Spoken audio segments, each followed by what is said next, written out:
नमस्कार, आप देख रहे हैं इंडिया न्यूज। मैं हूं आपके साथ में रितु तोमर। 22 जुलाई खबर में आपका स्वागत है। शुरुआत करेंगे। रूस और यूक्रेन के बीच चल रही जंग से बने हालातों ने हजारों भारतीय परिवारों की धड़कनों को बढ़ा दिया है। परिजन लगातार यूक्रेन गए छात्रों को वापस स्वदेश लाने की मांग कर रहे हैं। करनाल में एसडीएम को ज्ञापन देकर अभिभावकों ने सरकार से उनके बच्चों को जल्द भारत लाए जाने की गुहार लगाई है। एसडीएम ने अभिभावकों को आश्वासन दिया कि प्रदेश और केंद्र सरकार इस और ध्यान दे और काम भी कर रही है। यूक्रेन में फंसे एक स्टूडेंट ने वीडियो कॉल में वहां के हालातों के बारे में भी बताया। छात्र ने कहा कि एम्बेसी भी उन्हें मदद देने में असमर्थ रही है। यूक्रेन में करनाल से भी बहुत बच्चे फंसे हुए हैं। फ्लाइट कैंसिल होने और सीमाएं बंद होने के कारण अब उन्हें यूक्रेन से देश वापसी का रास्ता दिखाई नहीं दे रहा है। अभिभावक फोन के जरिए संपर्क बनाए हुए हैं और पल पल की जानकारी ले रहे हैं।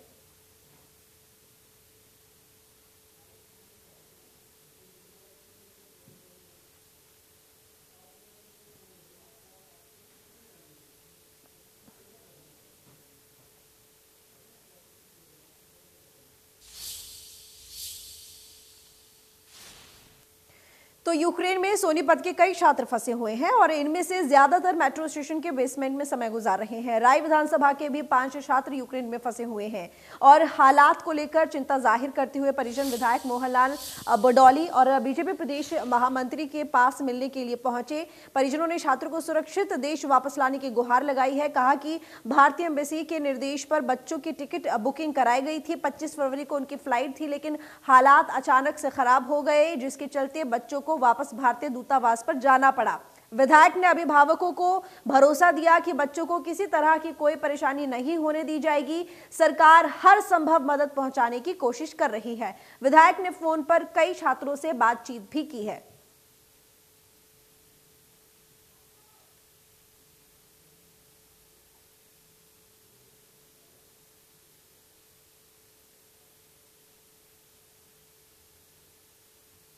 कल रात को 6-6:30 बजे के आसपास बात हुई थी व्हाट्सएप कॉलिंग पे।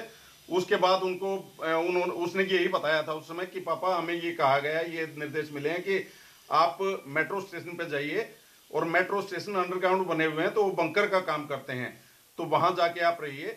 और पूरी रात वहां 2 डिग्री टेम्परेचर पे वो बच्चे रात काटी है उन्होंने। अब कैसे काटी है वो तो वही जानते हैं। आज सरकार से मेरी माननीय मोदी जी से यही अपील है कि वो जल्दी से जल्दी या तो रूस के राष्ट्रपति से ये बात करें कि हमें 1 दिन का समय दें, हम अपने स्टूडेंट्स को वहां से निकाल लें। टेलीफोन के द्वारा बच्चों से बात भी सीधी हुई है। बच्चे एक स्कूल में यूक्रेन की सरकार ने उनको ठहरा रखा है। वो एयरपोर्ट पर आए थे, लेकिन जब युद्ध होता है तो एयर स्पेस ब्लॉक हो जाता है। एयर स्पेस ब्लॉक होने की वजह से फ्लाइटें बंद हैं, वो आ नहीं पाए। और जैसे ही युद्ध में कोई विराम की गति आएगी तो इन बच्चों को लाने का काम भी करेंगे। और इनकी पूरी भारत सरकार, देश के प्रधानमंत्री नरेंद्र मोदी जी लगातार उनके संपर्क में हैं, बातचीत जारी है।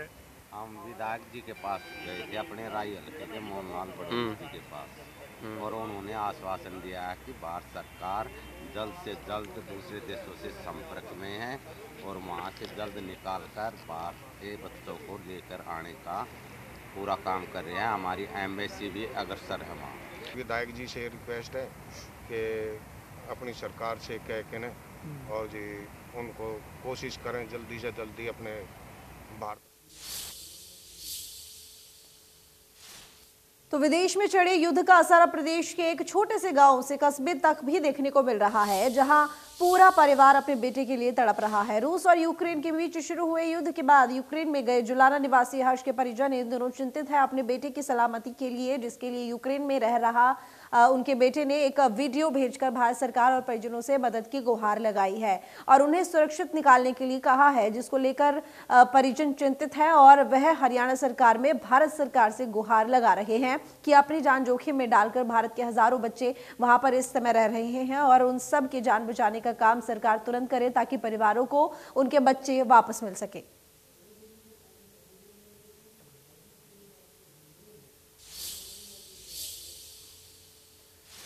तो चरखी दादरी में आपके राज्यसभा सांसद सुशील गुप्ता ने कहा कि देश के प्रधानमंत्री की तरफ से एयरलाइनों का निजीकरण करने के चलते यूक्रेन में फंसे बच्चों को कई गुना ज्यादा राशि देकर टिकट लेनी पड़ी।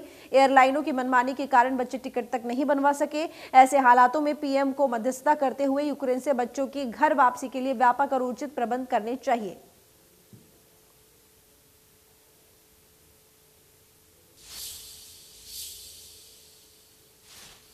तो फरीदाबाद के सेक्टर 12 डीसी कार्यालय में प्रधानमंत्री फसल बीमा योजना के तहत दस्तावेज के रूप में किसानों को पहली बार मेरी पॉलिसी मेरे हाथ पॉलिसी दी गई और इस कार्यक्रम में कुछ किसानों को सांकेतिक रूप से फसल बीमा पॉलिसी का वितरण किया गया। इसके साथ ही कुछ किसानों को सम्मानित भी किया गया। वीडियो कॉन्फ्रेंसिंग के माध्यम से इस कार्यक्रम में किसानों को खेती में ड्रोन के इस्तेमाल के बारे में भी बताया गया। वहीं कार्यक्रम में विधायक राजेश नागर, जिला उपायुक्त जितेंद्र यादव भी मौजूद रहे। फरीदाबाद किसानों को ये सरकार की तरफ से सौगात दी गई।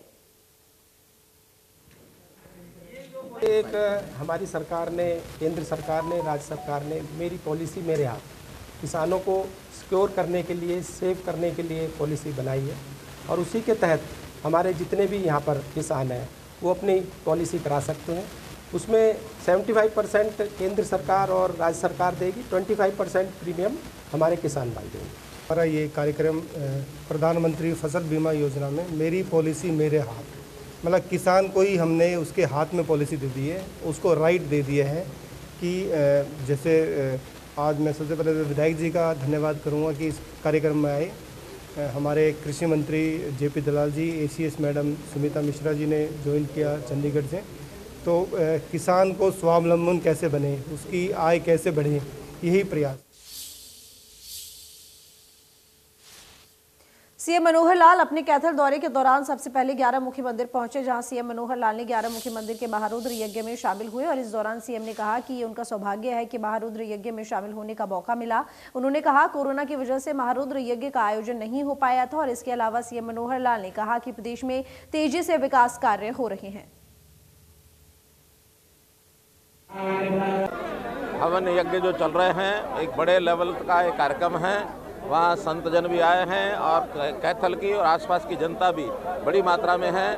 वैसे तो ये कार्यक्रम बार बार होता है, लेकिन इस बार का विशेष कार्यक्रम है कि कोविड के बाद कुछ वर्षों के बाद ये कार्यक्रम शुरू हो रहा है। मुझे निमंत्रण मिला था, मेरी इच्छा थी कि यहाँ, क्योंकि कैथल से बहुत पुराना मेरा संबंध है, तो यहाँ जो लोग मिले जिस प्रकार से, और वैसे भी जो कि पिछले 2 वर्ष में कोविड के कारण से आना जाना हुआ नहीं, आज इस उत्साह को देखते हुए मेरा मन भी प्रसन्न है। हमारे सारे जो नेता हैं, चाहे हमारी मंत्री बहन कमलेश डांडा जी हैं, हमारे लीलाराम जी विधायक हैं, हमारे सांसद श्री नायब सिंह सैनी जी हैं, पार्टी के लोग भी सब हैं, रणधीर गोलन यहाँ आए हुए हैं, तो ऐसे सब, और हमारे ईश्वर सिंह जी भी आए हैं और सभी जनप्रतिनिधि यहाँ पर हैं, पूर्व जनप्रतिनिधि यहाँ पर हैं। इसलिए इन सब के एक उत्साह है और ये लोग भी सब प्रसन्न हैं और जनता इतना एक प्रकार से उत्साह में आई है। मैं मान के चलता हूँ कि हमने जितने काम जनता ने हमारे जिम्मे सौंपे थे सब किए हैं और आगे भी आह्वान करता हूँ, जो काम जहाँ के विकास के लोग बताएंगे उन कामों को।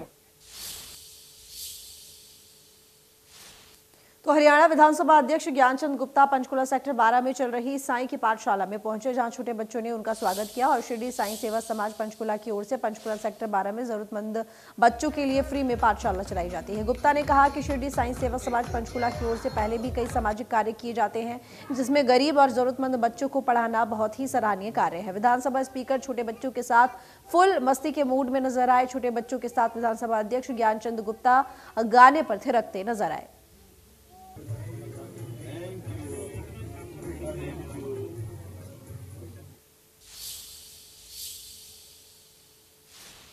प्रदेश में हुई ओलावृष्टि से किसानों की गेहूं, सरसों और सब्जियों की फसलों को भारी नुकसान हुआ। किसानों ने सरकार से नुकसान की भरपाई की मांग की, जिसे लेकर कृषि मंत्री जेपी दलाल ने कहा कि किसानों को चिंता करने की जरूरत नहीं है। हमने अधिकारियों को निर्देश दे दिए हैं कि तुरंत मौके का मुआयना करके रिपोर्ट तैयार करें और सरकार को भेजें। कृषि मंत्री ने कहा कि किसानों को घबराने की जरूरत नहीं है, सरकार हमेशा किसानों के साथ खड़ी है।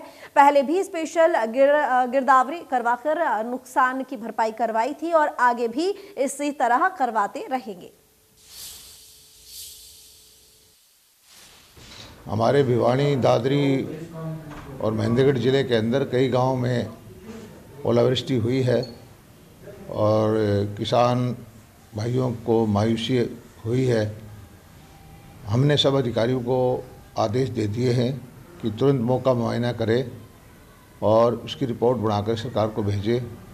किसान भाइयों की नुकसान की भरपाई हरियाणा सरकार करने को कृत संकल्प है, आपको घबराने की जरूरत नहीं है। हरियाणा सरकार हमेशा आपके साथ खड़ी है और जैसे पहले गिरदावरी करके आपके नुकसान की भरपाई करवाई थी, इसी तरह से आगे भी करवाते रहे। तो बारिश और तेज हवाओं से खेतों में खड़ी गेहूं और सरसों की फसल को नुकसान पहुंचने के बाद किसानों के माथे पर चिंता की लकीरें दिखाई दे रही हैं। किसानों का कहना है कि तेज हवाओं और बारिश से उनकी फसलों में करीब 70% का नुकसान हुआ है। गेहूं की फसल खेतों में खड़ी है, जबकि सरसों की फसल की कटाई हो चुकी है। किसानों ने सरकार से मदद की गुहार लगाई है और मुआवजे की मांग की है। जो रात को देर रात बारिश हुई थी, ओला आए थे, इससे ज़्यादा नुकसान है जमींदार को। इस गेहूं को देखो कितना ज़्यादा नुकसान है, बहुत ज़्यादा नुकसान है। हमको सरकार से अपील है कि हमको मुआवजा दिलाया जाए, हमारे जमींदारों को मुआवजा दिलाया जाए। ये जी बारिश के साथ आंधी आई है, आंधी में कम से कम बिना तो ओले भी आए, कम से कम भी बारिश की वजह से ये खेत लौटे पड़े हैं। इनमें नुकसान कम से कम 75-80%। सरसों कटी हुई रखी है, इनमें। तो कैबिनेट मंत्री रणजीत सिंह ने बरनाला रोड स्थित आवास पर जन समस्याएं सुनी। मौके पर पहुंचे लोगों ने अलग अलग विभागों से संबंधित शिकायतें उनके समक्ष रखी, जिनके समाधान का उन्होंने आश्वासन दिया। और इस दौरान उन्होंने कहा कि यूक्रेन में फंसे भारतीयों को निकालने के लिए केंद्र और हरियाणा सरकार चिंतित है। सिरसा जिला के फंसे लोगों के परिजनों से संपर्क करने के लिए उन्होंने खुद उपायुक्त सिरसा अजय सिंह तोमर को निर्देश दिए हैं। यूक्रेन में फंसे लोगों की सूची तैयार कर प्रशासन के माध्यम से विदेश मंत्रालय को भेजी जाएंगी। उन्होंने उम्मीद जताई कि युद्ध शीघ्र रुकेगा। कल तक काफी संख्या में यूक्रेन में फंसे भारतीयों को निकाल लिया जाएगा। हमारा पूरा विदेश मंत्रालय दिन रात पूरी तरीके से सभी एम्बेसी से, हंगरी, पोलैंड और आपका यूक्रेन, रशिया से सबसे इन टच है।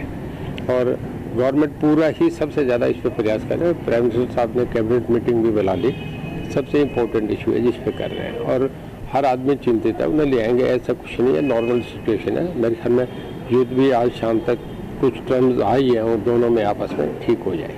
देखिए, हर तरीके से गवर्नमेंट पे एम्बेसी सर जो है वो एक मिनट की हर बात को वो वॉच कर रहे हैं और जहाँ डिस्ट्रिक्ट एडमिनिस्ट्रेशन को इन्फॉर्म भी कर रहे हैं। कल मेरी डीसी साहब से भी बात, यहाँ जो फैमिली मेम्बर है सबसे इन टच है। कैथल से चंडीगढ़ चली वाल्मीकि महापंचायत सभा धन्यवाद पदयात्रा धर्मनगरी कुरुक्षेत्र पहुंची। यात्रा में शामिल लोगों ने मुख्यमंत्री का धन्यवाद किया। कहा कि शिक्षा में वंचित वर्ग को आरक्षण देने के लिए मुख्यमंत्री का दिल से आभार है। यात्रा में चल रहे विजय वाल्मीकि ने कहा कि हरियाणा के मुख्यमंत्री मनोहर लाल ने वंचित वर्ग को शिक्षा वर्ग में आरक्षण दिया है और इसके लिए उनका तहे दिल से आभार जताते हैं। साथ ही मुख्यमंत्री से आग्रह है कि इसे रोजगार के क्षेत्र में भी लागू किया जाए।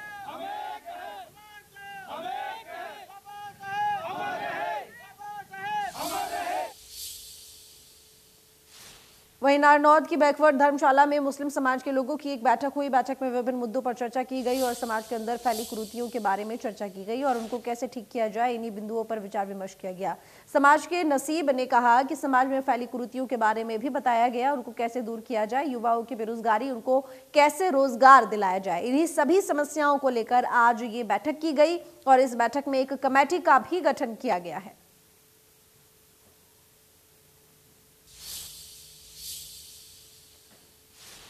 झज्जर से खबर है, जहां के अंबेडकर चौक के पास एक नर्सिंग होम पर छापा मारकर स्वास्थ्य विभाग की टीम ने गर्भपात में प्रयोग की जाने वाली 2 MTP किट बरामद की। सर्च अभियान के दौरान नर्सिंग होम पर कार्यरत मिली महिला चिकित्सक के पास ऐसा कोई भी कागजात बरामद नहीं हुआ जिससे कि नर्सिंग होम पर लगा आरोप गलत साबित होता हो।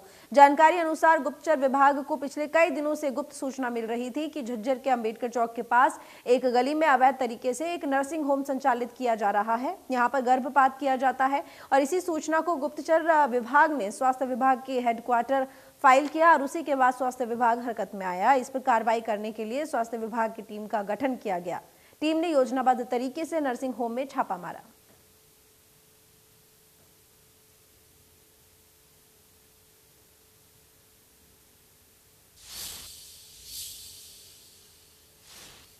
तो हरियाणा के यमुनानगर में एक युवक और युवती ने जन्म प्रमाण पत्र में बदलाव करके उसे अदालत में पेश कर शादी की। अदालत के आदेश पर पुलिस ने जन्म प्रमाण पत्र की जांच की तो जन्म प्रमाण पत्र में छेड़छाड़ पाई गई। वहीं पुलिस ने सेक्टर 17 हुड्डा में युवक और युवती के खिलाफ मामला दर्ज कर लिया है। डीएसपी रवि खुंडिया ने बताया कि जन्म प्रमाण पत्र में हेराफेरी करके उसे अदालत में पेश किया गया था।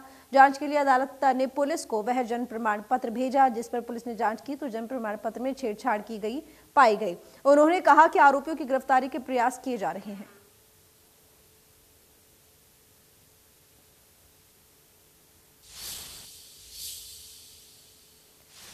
तो अब खबर अंबाला से, जहां के मिशन अस्पताल में गैंगस्टर बंटी कौशल ने अमन नाम के शख्स की गोलियां मारकर हत्या कर दी। बताया जा रहा है कि दोनों अस्पताल में किसी मरीज से मिलने के लिए आए थे। वहां किसी बात को लेकर दोनों में तकरार हो गई जिसके बाद बंटी ने अमन पर फायर कर दिए।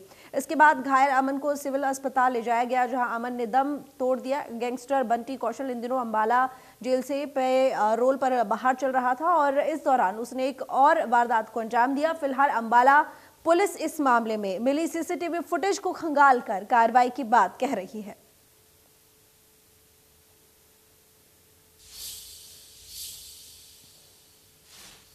अब खबर नूंह जिले के पुन्हाना से, जहां पर झूडा गांव में पैसे के लेन देन को लेकर दो गुटों में झगड़ा हो गया। झगड़े में करीब 4 महीने पुरानी रंजिश चली आ रही है जिसमें कई घंटे तक खून खराबा हुआ। इस झगड़े में महिलाओं सहित 8 लोग घायल हो गए। मोटरसाइकिल सहित अन्य सामान को तोड़ने की खबर सामने आई है। वहीं घायलों का इलाज पुन्हाना, मांडीखेड़ा और नल्हड़ अस्पतालों में भर्ती कराया गया। जानकारी के मुताबिक पीड़ित पक्ष काम की तलाश में रिश्तेदारी में गया था।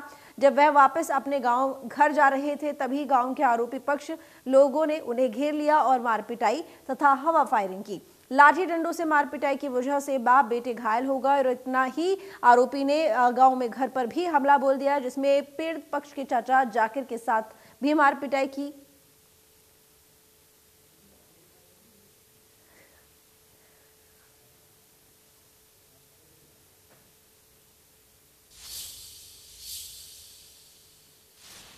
तो गुरुग्राम और राजस्थान पुलिस के संयुक्त ऑपरेशन से मिली सीरियल किलर्स को गिरफ्तार करने में सफलता हासिल की है। शुरुआती पूछताछ में सीरियल किलिंग के मास्टरमाइंड विशाल और अन्य सीरियल किलर्स ने जयपुर से दिल्ली तक बस में आते और फिर कैब बुक कर देते थे। शुरुआती पूछताछ में हत्यारोपियों ने कबूल किया कि किसी कैब चालक को जेब में 200 रुपए तो किसी के पास सिर्फ 100 रुपए ही निकले और लूटी गई गाड़ी को विशाल अपने किसी कबाड़ी जानकार के जरिए स्क्रैप कर पैसा वसूल अय्याशी करते आ रहे थे। पुलिस की माने तो वारदात में गिरफ्तार रेखा मास्टरमाइंड विशाल को लिव इन पार्टनर है जो कि दिल्ली द्वारिका की रहने वाली है। बहरहाल गुरुग्राम पुलिस मामले की तफ्तीश में जुटी हुई है। 19 फरवरी को बादशाहपुर के इलाके से एक गाड़ी चालक की डेड बॉडी मिली थी और उसकी गाड़ी को छीन के लेके गए थे। वो उसको गोली मार के हत्या करके और उसकी गाड़ी छीन के लेके गए थे, जिस पे हमारे बादशाहपुर पुलिस स्टेशन की टीम ने काम करते हुए राजस्थान का एक आदमी के बारे में पता चला और उसको हमने गिरफ्तार किया इस मामले में। और उससे पूरे एक गिरोह का पता चला जो इस मामले में लगातार इस तरह की वारदात कर रहे थे। उन्होंने इस तरह की 3 गाड़ी चालकों की हत्या करके और गाड़ियां छीनी गुड़गांव से कबूल की और एक राजस्थान की भी वारदात उन्होंने कबूल की।